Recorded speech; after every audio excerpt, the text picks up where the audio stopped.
Amigos, amigas, pueblo dominicano y mundo que nos sigues en las redes, aquí se inicia su programa Palabra a Tiempo, dándole las gracias al Dios vivo y verdadero todopoderoso por darnos la oportunidad de estar una vez más aquí frente a estas cámaras y ustedes estar frente a sus televisores, recordándoles que el lema de este programa y por el cual lleva su nombre se encuentra en Proverbios capítulo 15 versículo 23, que dice: la palabra a su tiempo, cuán buena es. Quiere decir esa enseñanza de ese texto que para que una palabra sea buena debe ser dicha a tiempo.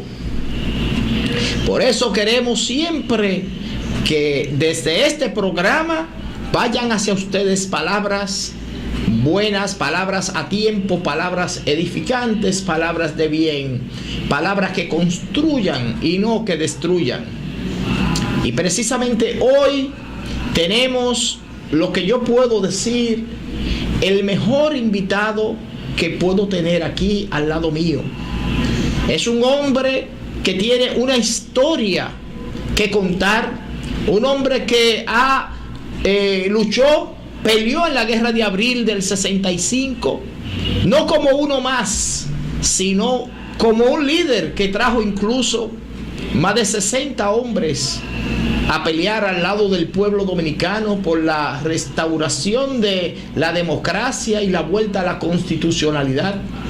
Un hombre que viene de una familia humilde, un hombre que fue diputado, gobernador provincial, y que me honro en que esté al lado nuestro hoy para compartir con todos ustedes esa historia de tantas vivencias que de seguro ustedes van a disfrutar y que van a sacarle provecho de las enseñanzas que se puedan derivar de esas vivencias.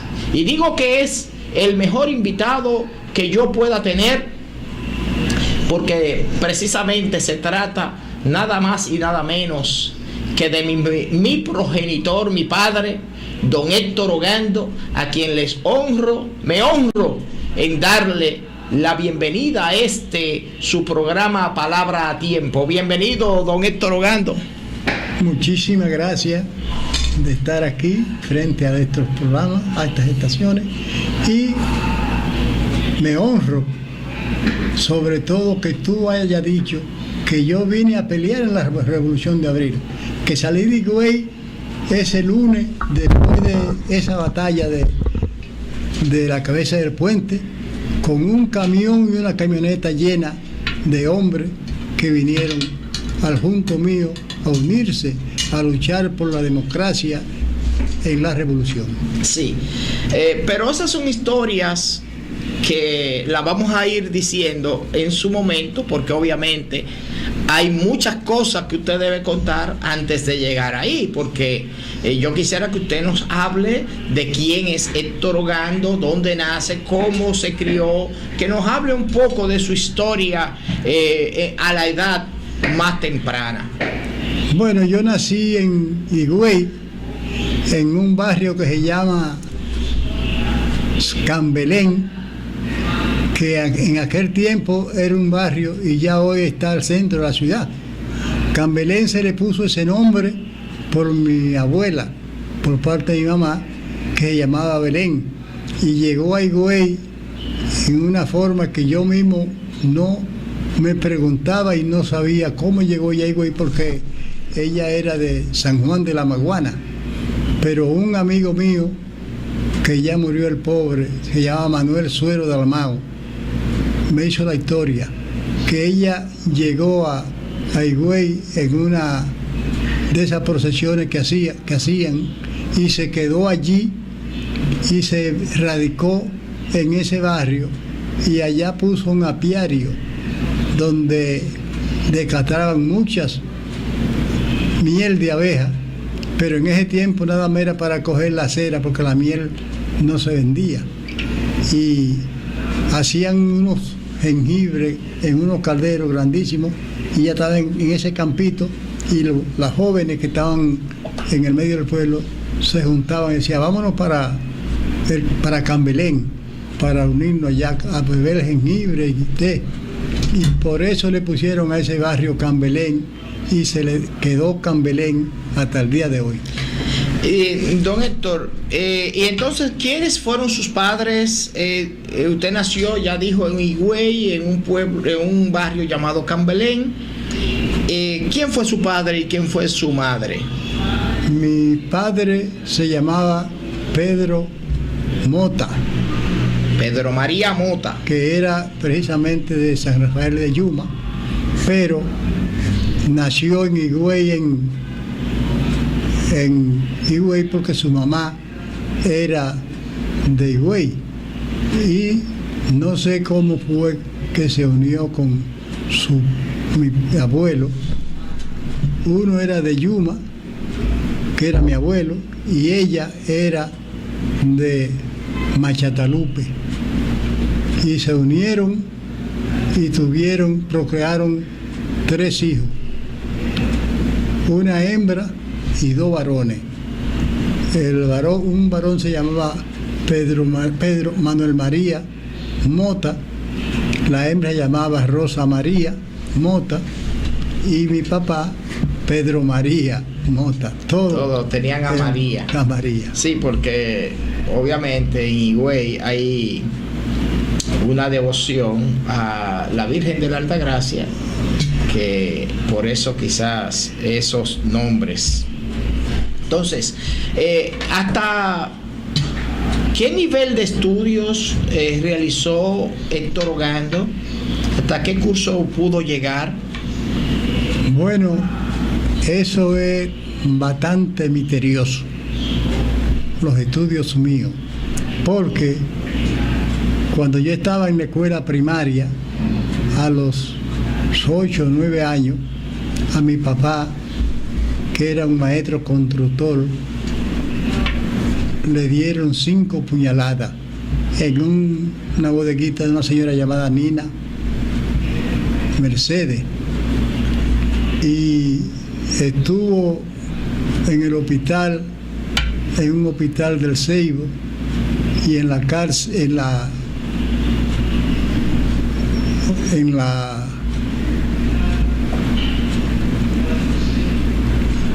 clínica. En la clínica, no, en la clínica del Ceibo, pero en la cárcel, donde se administraba allá en el Ceibo, porque en Higüey no era provincia, y la provincia era en Higüey, en el Ceibo. O sea, era en la regional. Sí, en la regional. De salud pública, que estaba en el Ceibo en esa época, sí, porque la provincia no era Higüey, sino el Ceibo. El Ceibo era provincia de casi todo lo que es el este actualmente. Oh, sí. Sin embargo, el Ceibo como que se ha quedado rezagado en cuanto a desarrollo, con todo y haber sido la provincia en aquella época. Bueno, desgraciadamente sí, pero cuando mi papá salió de la clínica del hospital del Ceibo, que se fue para Higüey. Pero usted termine la idea. Usted me estaba hablando de sus estudios cuando le dieron las puñaladas a su papá. Precisamente por eso, ahí vamos a llegar. Cuando salió del hospital, que se fue para Higüey, no se quedó en Higüey porque él tenía una finquita y una casa, y siguió directamente para el campo. Y entonces me llevó a mí, indudablemente junto con él, y una señora que él tenía, que llamaba Zenobia Gatón, que no era mi mamá, pero yo la quería muchísimo, y ella me quería mucho a mí.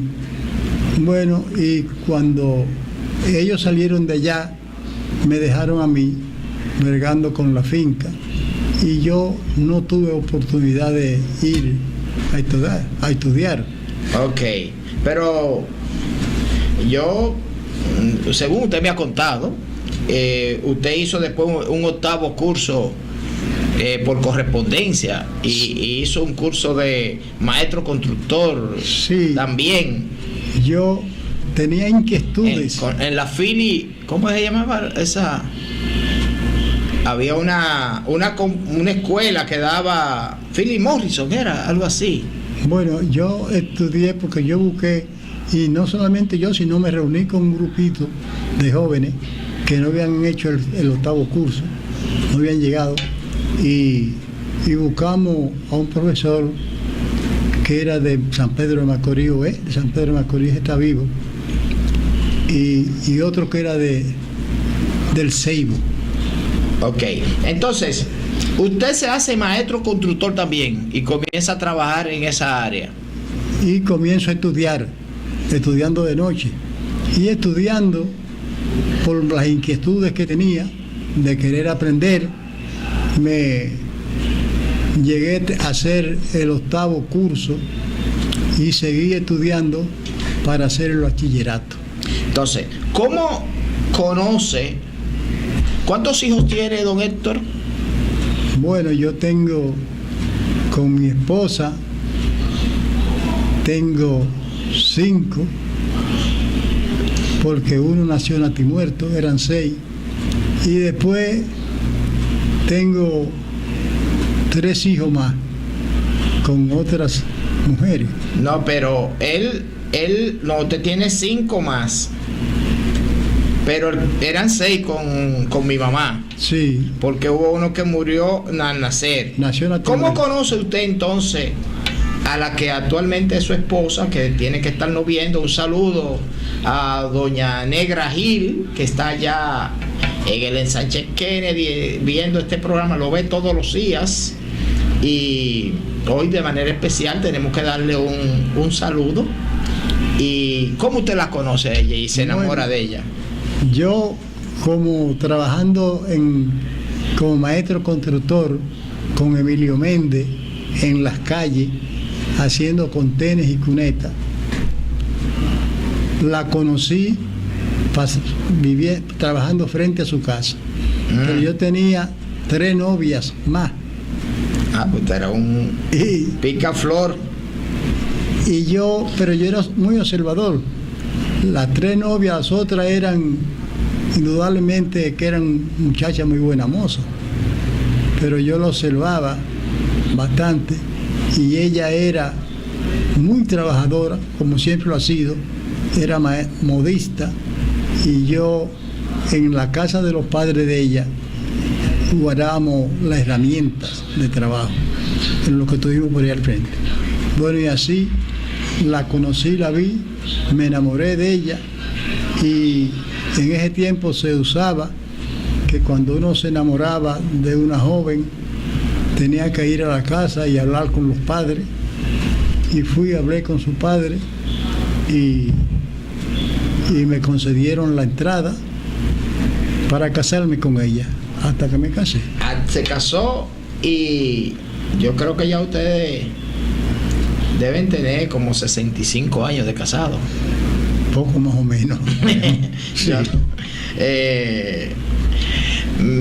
Entonces, vamos a tener que ir a una pausa, pero cuando vengamos de la pausa vamos a hablar de su participación política. Que usted me hable cómo llega Héctor Ogando a participar en política, su vida en el accionar político nacional. Mientras tanto, amigo o amiga televidente, no se mueva de frente a su televisor, porque en breve retornamos con su programa Palabra a Tiempo.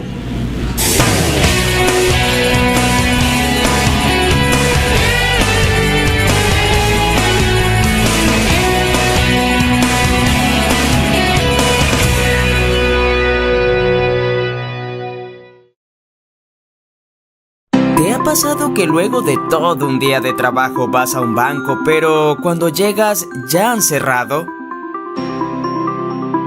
O quizás has tenido que manejar 30 minutos para ir al banco cuando en realidad tenías una sucursal muy cerca de ti. ¡Ya no más! En bancos.do puedes encontrar todas las sucursales de todos los bancos en República Dominicana. Encontrarás sus horarios, teléfonos, correos y hasta un mapa de su ubicación exacta. Podrás filtrar por pueblo o ciudad, si abre los domingos, si abre de noche, si está en una plaza o buscar la palabra clave que deseas. También podrás valorar cada sucursal. Puedes entrar desde cualquier dispositivo que tengas. ¿Qué esperas? Entra a bancos.do.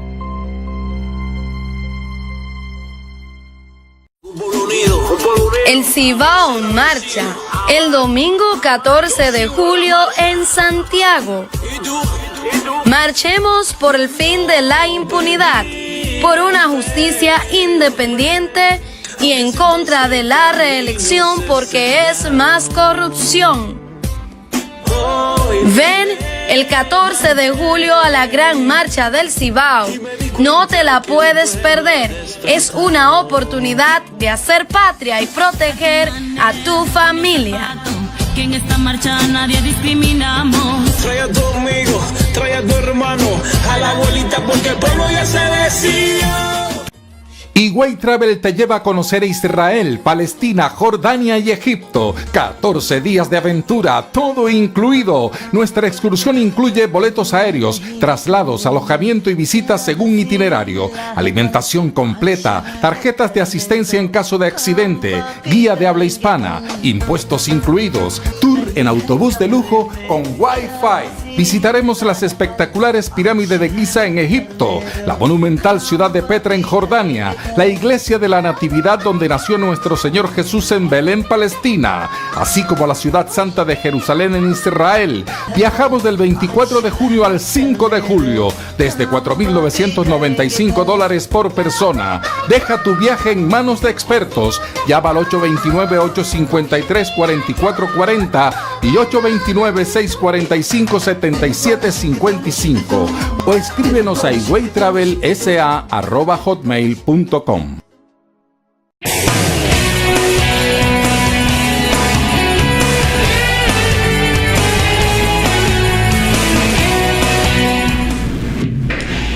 Seguimos en su programa Palabra a Tiempo.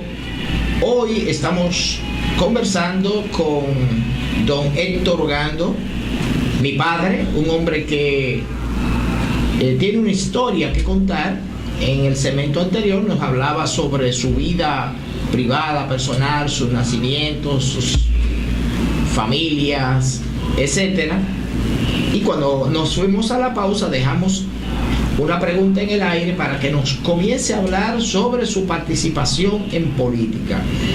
¿Cómo se inicia Héctor Ogando en política y qué le motivó a participar en política? Bueno, la motivación precisamente era porque yo era antitrujillista y tenía que estar siempre haciendo cosas que no eran de Trujillo, pero tenía que hacerlo muy oculto y escondido. Pero cuando vino, yo oía un programa en Cuba que se transmitía en Radio Rumbo, no, que fue de Cuba a Venezuela, a Radio Rumbo, y salió Ángel Miolán, Ramón Castillo y Nicolás Silva de Cuba para Venezuela. Y tenían un programa ahí que se llamaba Trincheras Antitrujillistas, y yo lo oía toda la noche. Entonces, a raíz de eso fue que vino don Juan Bo a la República Dominicana. Inmediatamente yo me enrolé en el PRD y estuve en el PRD junto con un compañero que se llama Sinforoso Pepén Solimán. Nosotros le decimos Fosforí. Y con ese compañero, que es un gran abogado, y yo no era nadie, pero era era alguien, porque usted era un ser humano, muy amigo de él. Entonces él, en una reunión que hicimos en un barrio que se llama Tamarindo, no, Cambelén, precisamente estábamos en una reunión de mucha gente y había que hablar ahí, había que dar algunos discursos. eres un hombre que tiene un verbo tremendo. Y me dijo, bueno, me secretió, Héctor, yo no puedo abrir yo adelante, tú tienes que decir algo para después yo coger la palabra. Y pero es que yo no he hablado nunca. No importa. Bueno, y dije ahí un discurso. Y esa fue la apertura que yo tuve más grande en el partido para poder abrirme. Y seguí ahí después, él se fue del partido y yo seguí dirigiendo el partido hasta que finalmente fui uno de los dirigentes principales de Higüey. Sí, de los dirigentes principales de Higüey en el PRD.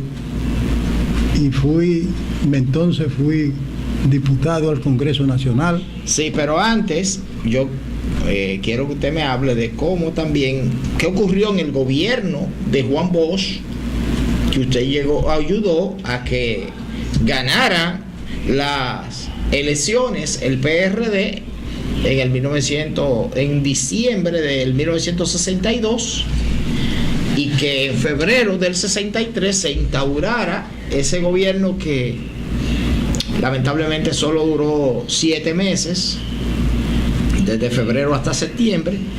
¿Y qué ocurrió ahí? Bueno, en ese intervalo de tiempo que nosotros estuvimos luchando ya en el gobierno, mi esposa fue regidora. En esa época los regidores se elegían junto con el presidente, los síndicos, todo el mundo se elegía. Solamente se votaba una sola vez por el presidente. Sí. Y arrastraba senadores, al síndico, todo. Perfectamente.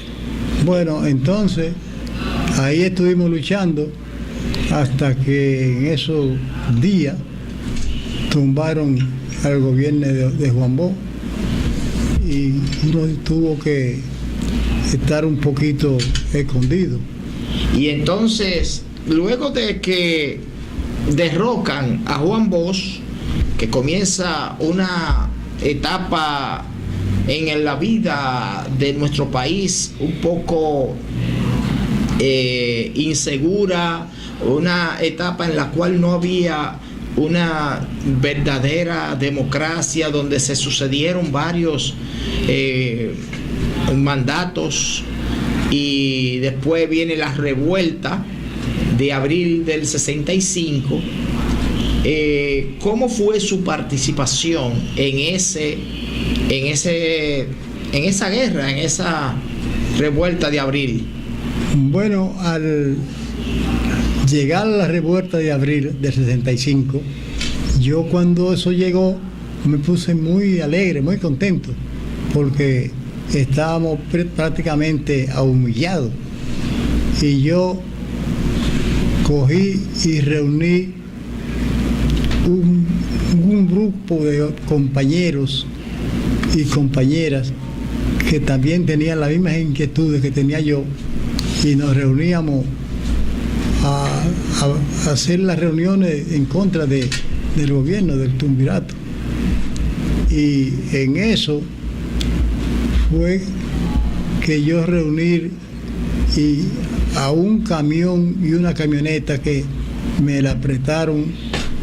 La camioneta era del compañero Mino Cedeño, y en esa vine yo y un camión de un compañero, y lo llenamos de gente, que fue ese lunes cuando hubo la batalla en la cabeza del puente, que hubieron muchísimos muertos. Después de esa batalla entramos nosotros aquí a la capital. ¿Y cómo usted encontró todo eso muerto ahí? Háblenos cómo esa experiencia que usted tuvo. Bueno, fue una experiencia tremenda, porque ahí habían piernas por acá y brazos por allá. Eso fue una batalla terrible. Eso fue algo que era en realidad que uno no podía casi ni mirar. Pero yo me fui a donde una tía que tenía ahí, que vivía cerca del Palacio Nacional, se llamaba Pulula Mota, y ahí estuve y me reuní, entonces nos reunimos y formamos un comité, Un comando. Y ese No un comando de campaña, sino un comando de pelea. un comando para pelear, para salir Para la guerra. Sí, a la guerra. Y estuvimos en esa guerra dando la batalla hasta que ¿Quién estaba como comandante de ustedes? de eso. Sí, ¿te recuerdas? Ese era un compañero que era precisamente de San Francisco de Macorís. No me recuerdo ahora el nombre. Era el que lo comandaba. Y yo estaba en ese comando. Sí. Hasta salir de ahí para volver a Higüey. Pero ahí, usted me contó una vez que ustedes ahí llegaron a reunirse varias veces con Camaño en esa Sí, nos reuníamos. en esa situación. Muchas veces nos reuníamos con Camaño y él nos daba las instrucciones de lo que teníamos que hacer y cómo teníamos que defender la vida, que era lo más que él tenía en su haber, porque él entendía que un hombre vivo tenía mucha facilidad para luchar por la democracia de este país. Y usted me cuenta cómo se prepararon en las casas espejos encima de los techos de zinc para reflejar el sol y que los aviones de los americanos no pudieran, tuvieran esa dificultad, no pudieran ver bien hacia abajo. Sí, esa fue una idea de Camaño, precisamente para evitar, porque comenzaron los aviones a volar y para divisar dónde estaban los comandos, cómo estaban, y entonces atacarlo de arriba. Pero con ese grupo de espejos que se armaron en los techos de las casas, ellos les era muy dificultoso entonces, porque el sol no les permitía hacer lo que ellos querían hacer. También usted me ha hablado en varias ocasiones de cómo los jeeps se prepararon para ser conducidos de reversa. Bueno, los jeeps se prepararon varios jeeps con una ametralladora puesta con el cañón para atrás. Y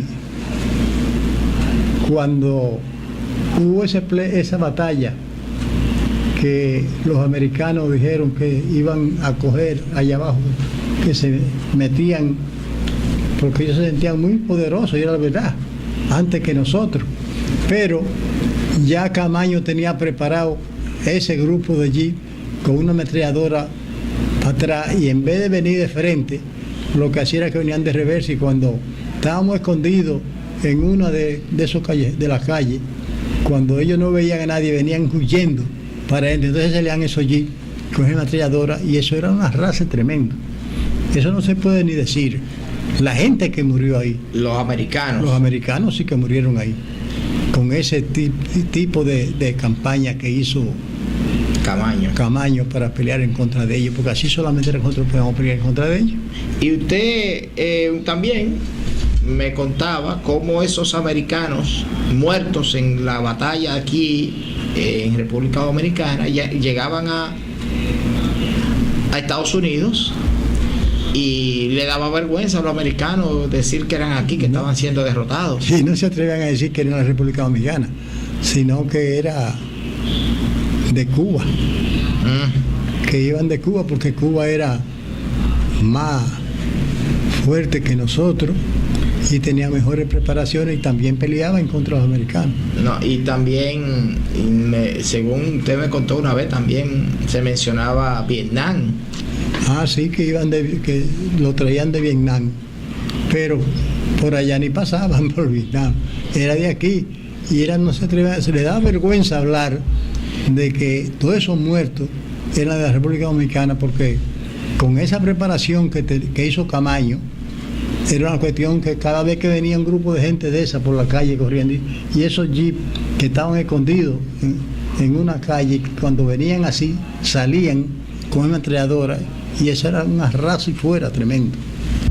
Y mataron muchos americanos entonces ahí. Eso era una cosa tremenda. Luego de la guerra de abril vienen las elecciones de 1966, fueron las elecciones. 66, sí. En el 66, y es electo Joaquín Balaguer, presidente de la República, y luego pasan esos famosos 12 años de la banda Colorá, como nosotros los dominicanos aquí conocemos, y fueron 12 años de terror. Cuéntenos su participación durante ese periodo en la vida nacional. Bueno, nosotros se formó la banda Colorá de Joaquín Balaguer, que era acabando, no quería saber de los PRDistas, porque esos eran sus enemigos, indudablemente que era verdad, que eran sus enemigos. Y entonces nosotros lo que hacíamos era que nos ocultábamos y salíamos a pelear en contra de ellos, de oculto. Cuando salíamos de un sitio, que ellos venían así, que no veían a nadie y creían que estaba eso vacío, salía entonces el grupo de PRDistas con esas ametralladoras y hacía raso y fuera. Pero también esos fueron 12 años en los cuales se consolidó el Partido Revolucionario Dominicano y se formaron muchos comités de base, se inscribieron mucha gente. Háblenos qué ustedes tenían que hacer para inscribir a la gente en el PRD. Bueno, nosotros, la gente quería inscribirse, que la gente tenía deseo de luchar en contra de la dictadura. Y entonces nosotros lo que hacíamos era que cogíamos y nos escondíamos, prácticamente se puede decir, con los afiches y con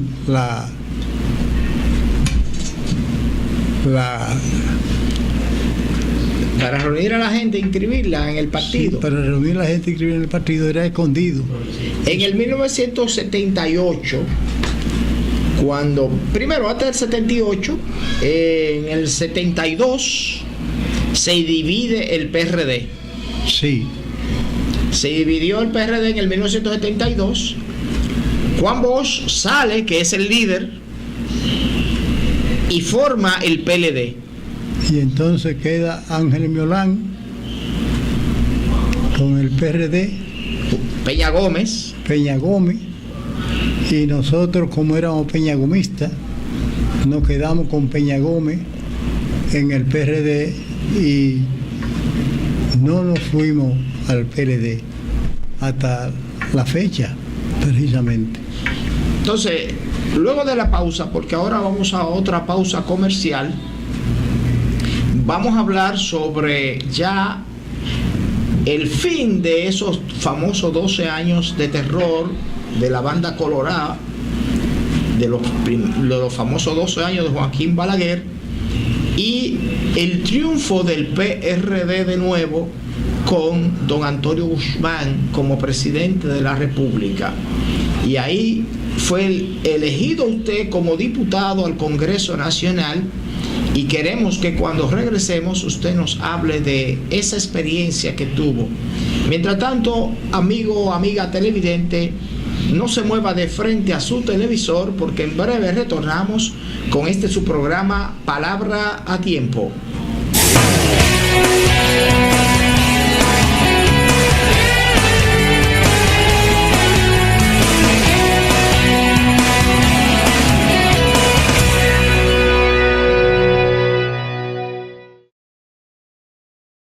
¿Te ha pasado que luego de todo un día de trabajo vas a un banco, pero cuando llegas ya han cerrado? O quizás has tenido que manejar 30 minutos para ir al banco cuando en realidad tenías una sucursal muy cerca de ti. Ya no más. En bancos.do puedes encontrar todas las sucursales de todos los bancos en República Dominicana. Encontrarás sus horarios, teléfonos, correos y hasta un mapa de su ubicación exacta. Podrás filtrar por pueblo o ciudad, si abre los domingos, si abre de noche, si está en una plaza o buscar la palabra clave que deseas. También podrás valorar cada sucursal. Puedes entrar desde cualquier dispositivo que tengas. ¿Qué esperas? Entra a bancos.do.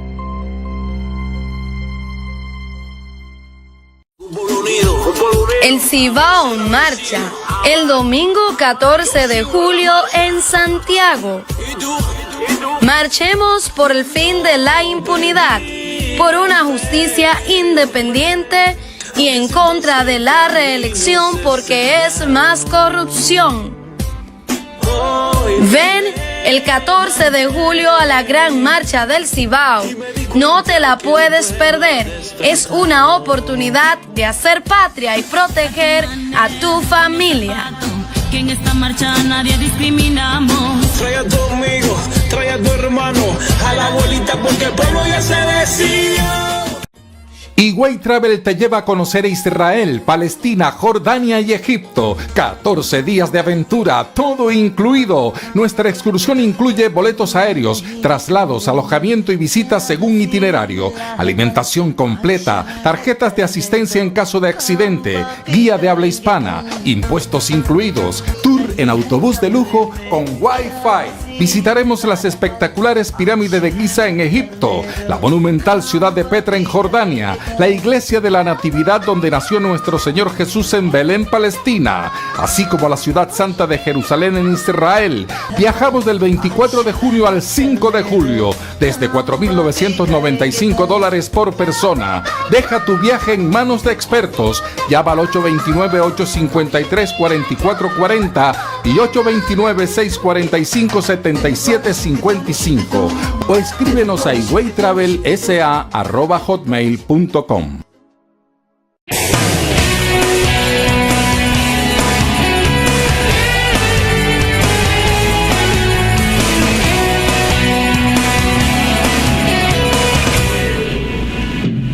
Seguimos en su programa Palabra a Tiempo. Hoy estamos conversando con mi padre, Héctor Ogando, un hombre que tiene una historia que contar. Ya en el primer segmento nos habló sobre su vida, su familia, dónde nació, cómo se crió, sus estudios. En el segundo segmento nos habló sobre su participación en política, sobre todo en el 1959, cuando él inicia escuchando ese programa desde Venezuela, Trinchera Antitrujillista, que lo difundían Ángel Violán, Nicolás Silva y Tomás Castillo, que habían salido desde Cuba a Venezuela, y a través de una emisora que llamaba Radio Rumbo, él escuchaba en onda corta. Yo creo que la onda corta ya ni existe. Y ahí comenzó su formación política. Luego llega el primer gobierno del PRD, y donde su esposa fue regidora, y que he derrocado Juan Bosch, se llega a una descomposición social que da como al traste con la guerra de abril del 65. Allí viene él con más de 60 hombres, un camión y una camioneta desde Higüey, a ponerlo al servicio de la democracia y la constitucionalidad, y a pelear al lado de el general Camaño. Luego, en el 1966 es elegido ya en las elecciones luego de la guerra de abril, Joaquín Balaguer, presidente de la República, y se inician esos famosos 12 años de terror de la Banda Colorá. En el 72 se divide el PRD entre Peña Gómez y Juan Bosch, que era el líder, sale del partido y forma el PLD. Entonces nos quedamos en el 78. En el 1978 finaliza ese periodo de los famosos 12 años, 3 periodos consecutivos de reelección de Joaquín Balaguer, la Banda Colorá, y es elegido el presidente Antonio Guzmán por el PRD, donde usted también es elegido diputado. Ahora queremos que usted nos hable sobre esa batalla electoral que se libró, porque primero había muchos que no querían que el PRD fuera a las elecciones, pero hubo otros que se dispusieron a ir a las elecciones. Y luego háblenos sobre la experiencia en el gobierno de Antonio Guzmán.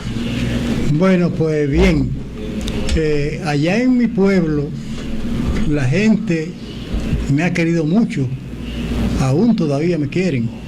Gracias a Dios. Gracias a Dios. Y ellos, la ilusión del saludo a todos los cigüeyanos que de seguro nos están viendo. Una parte nos están viendo.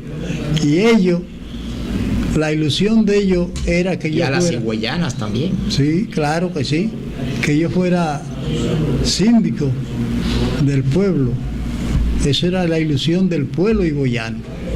Y entonces, en una reunión que tuvimos, Domingo Tavares Areche y el compañero, ahora se me olvidó el nombre, Manuel Mota. No, bueno, Manuel Mota siempre estaba. Chicho Blanco. También estaba ya muerto Chicho Blanco, pero el que es abogado, ¿cómo se llama? Bueno, ahorita nos recordamos, vamos a seguir hacia adelante. El caso es que en esa reunión había en Higüey un síndico reformista que era un terror. No quería, ese hombre era un terror con el pueblo. Y el compañero Domingo Tavares Areche, del que no nos acordamos, era amigo de él y amigo mío, y dijo en esa reunión: no quiero que Héctor sea el candidato a síndico, porque ese hombre no lo va a dejar pasar, y inclusive puede perder hasta la vida. Yo me voy, que sé que no voy a pasar tampoco, me voy a ir como candidato a síndico, y Héctor que sea el candidato a la primera diputación, que ahí no va a tener mayor dificultad. Y por eso fui yo entonces como candidato a la diputación y salí electo diputado al Congreso Nacional. Sí, en esa época, repetimos, se votaba por el presidente de la República y el presidente arrastraba todos los demás cargos, sí, a nivel nacional. En esa época habían 2 diputados en Higüey y se dividieron. Uno lo ganó el PRD y el otro el reformista. El reformista. Y gana la presidencia de la República Antonio Guzmán. ¿Cómo fue su experiencia? Nos queda poco tiempo, tenemos que avanzar. Su experiencia en ese gobierno de Antonio Guzmán, luego en el gobierno de Salvador Jorge Blanco, que también gana la presidencia el PRD de nuevo, y usted es gobernador provincial. Bueno, en ese tiempo, cuando yo fui diputado, fue una experiencia muy buena, porque yo tuve muchos ejemplos de luchar a favor del pueblo higüeyano, como yo quería, que ha sido siempre mi ilusión, no luchando para mí, sino para el pueblo. ¿Usted recuerda algunas de las iniciativas legislativas que usted tuvo a favor del pueblo de Higüey?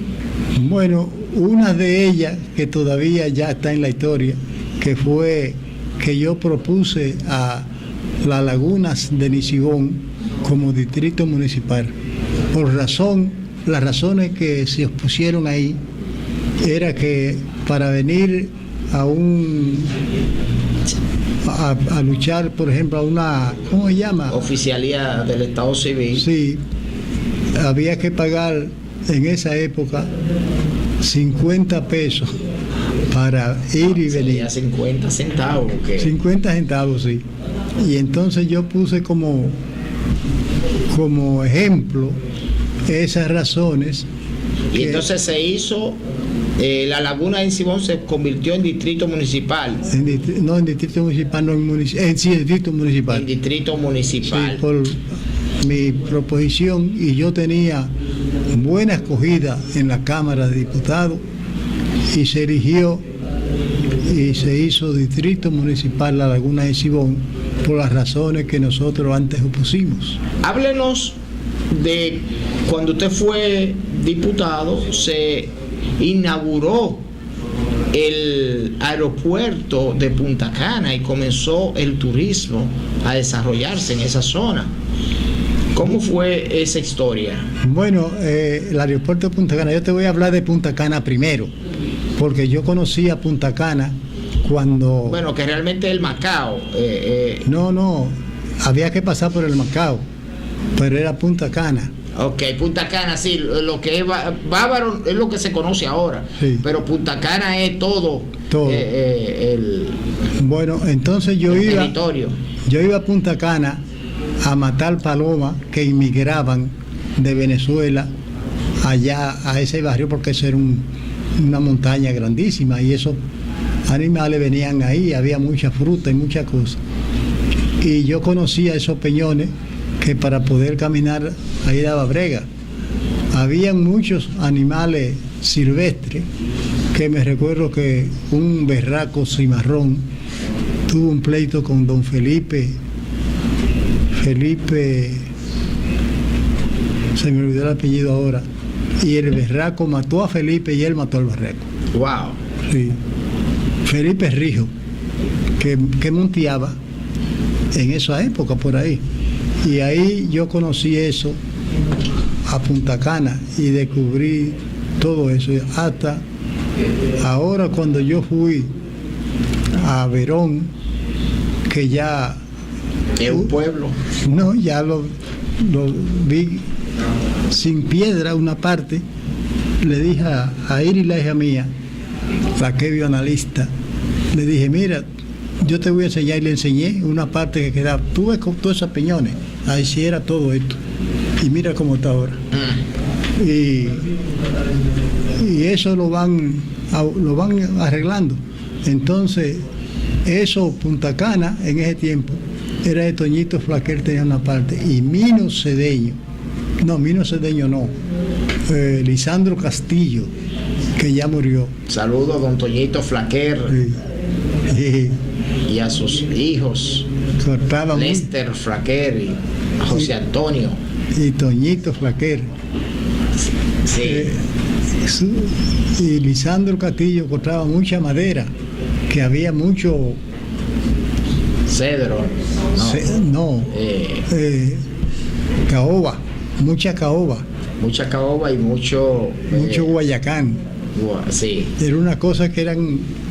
Todavía existen en Higüey barras así como esta, que se llevaban para las mujeres lavando, chapear las ropas ahí.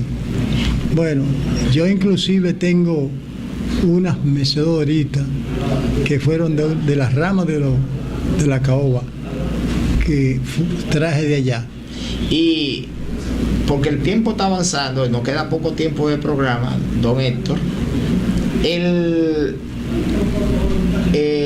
Don Antonio Guzmán es quien inaugura el aeropuerto de Punta Cana, y a partir de ahí nace lo que es el Club Mediterráneo allá en Punta Cana, que fue uno de los primeros, o el primero de un club. Sí. Creo que ellos eran franceses. Sí. El Club Mediterráneo fue primero que el aeropuerto. Sí. Entonces ellos se hicieron muy amigos míos, los dueños del club, porque después que ellos tuvieron un buen auge en ese club, Fran Reinieri, que se ha hecho dueño de eso ahí, lo quería quitar a ellos. Y ellos me buscaron a mí y yo lo defendí, que Fran se puso enemigo mío. Entonces yo lo defendí, no, pues ellos tienen ya su club ahí. Pero ahí a raíz del club fue que vino entonces el aeropuerto, la construcción del aeropuerto, que yo hice que se construyera el aeropuerto. Usted hizo diligencia mucho aquí en el Palacio Nacional con Don Antonio para que se construyera ese aeropuerto. Para que se construyera el aeropuerto. Y tuve la oportunidad de, cuando se construyó, que se inauguró, llevar a Don Antonio allá a Higüey y llevarlo al sur de Mediterráneo. Y entonces de ahí fuimos a donde se iba a construir el aeropuerto, que había un militar que se hizo amigo mío, que fue el que tuvo como director del aeropuerto allá en Punta Cana. Y entonces nos quedan como 3 minutos de programa y veo que nos queda muchas cosas que hablar. Háblenos, entonces usted viene luego del gobierno de Antonio Guzmán, gana en el 82, en el 84, en el 82 gana Salvador Jorge Blanco la presidencia de la República, y usted había conformado más de 600 comités de base en el PRD allá en Higüey y 4 zonas, y usted era el coordinador de la campaña de Salvador Jorge Blanco allá en la provincia de Altagracia. Y yo recuerdo un meeting que se hizo en el estadio Quisqueya, que fue un cierre de campaña extraordinario, y que ahí usted vino con mucha gente de allá de Higüey. Mucha, porque la gente, no tanto a ser PRDista, me tenía mucho cariño, y donde yo lo invitaban, ellos venían, tanto a las provincias por allá, como a San Rafael de Yuma, Boca de Yuma, a San Pedro de Macorís. En esa época ya su familia se había trasladado en el año 1976 aquí a la capital, pero usted seguía viviendo allá en Higüey. Sí. Usted compartía, venía a la capital, porque como era diputado, usted tenía que venir a las sesiones martes, miércoles y jueves. Entonces los fines de semana se iba a Higüey, y los días de semana estaba aquí con su familia. Sí. ¿Cómo llega Héctor Ogando a ser gobernador de la provincia de la Altagracia? Bueno, primero te voy a decir, la razón de que mi familia yo la traje para acá era porque yo no quería que ustedes se criaran como me crié yo, que no pude estudiar. Y yo quería que ustedes vinieran a estudiar. Y vino Iri. En esa época no había universidad allá en Higüey. Esa facilidad solo estaba aquí y en Santiago. Sí. Bueno, el caso es que vino Iri, y después de Iri, que ya tenía buena parte aquí, vine yo y lo traje a ustedes. Y yo me quedé en Higüey porque no podía venir para acá, porque no tenía base aquí para sostenerlos a ustedes. Entonces, en el minuto que nos quede, explíquenos cómo llega Héctor Ogando a ser gobernador y su experiencia como gobernador de la provincia. Bueno, yo estaba un día cualquiera así sentado en mi casa con mi esposa al mediodía en la sala hablando ahí, cuando veo que se apostrima una guagua de Higüey. Y yo digo a la negra, que así le decimos a mi esposa, y esa guagua de Higüey, y me paro, y era un grupo de jóvenes que le agradezco y lo quiero con el alma, que me andaba para proponerme. Saludo a don Guillermo Santana, que era uno de los que encabezaba esa. Guillermo Santana y mi comadre. Sí. Entonces, vinieron a proponerme que ellos querían que yo fuera el gobernador de Higüey, porque en esa época Higüey no tenía un gobernador que hubiera hecho por Higüey. Y vinimos a la Casa Nacional a hablar con Peña Gómez, que estaba vivo todavía, y sí. Peña Gómez llamó a Jorge Blanco, y Jorge Blanco entonces me nombró, dijo, mándalo para acá, y me nombró gobernador.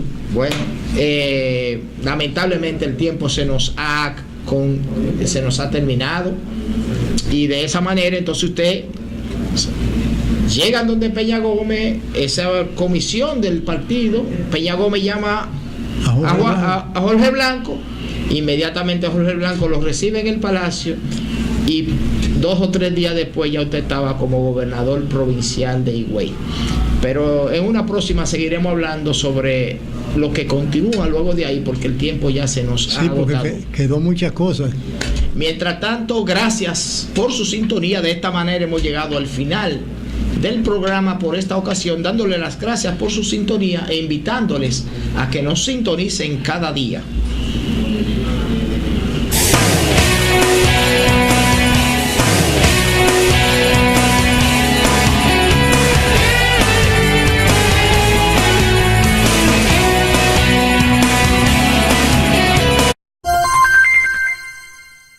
En el Ministerio de Obras Públicas y Comunicaciones queremos que tengas un viaje tranquilo y sin contratiempos. Pero si alguno surge, estamos para ayudarte en las principales autopistas y carreteras del país.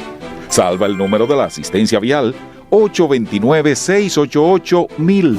Con él puedes acceder a gomeros y talleres móviles, ambulancias, patrullas de carreteras y grúas, todos dispuestos a darte un servicio profesional y rápido, 24 horas al día, 7 días a la semana, totalmente gratis. Por supuesto, queremos que hagas tu parte. Cuídate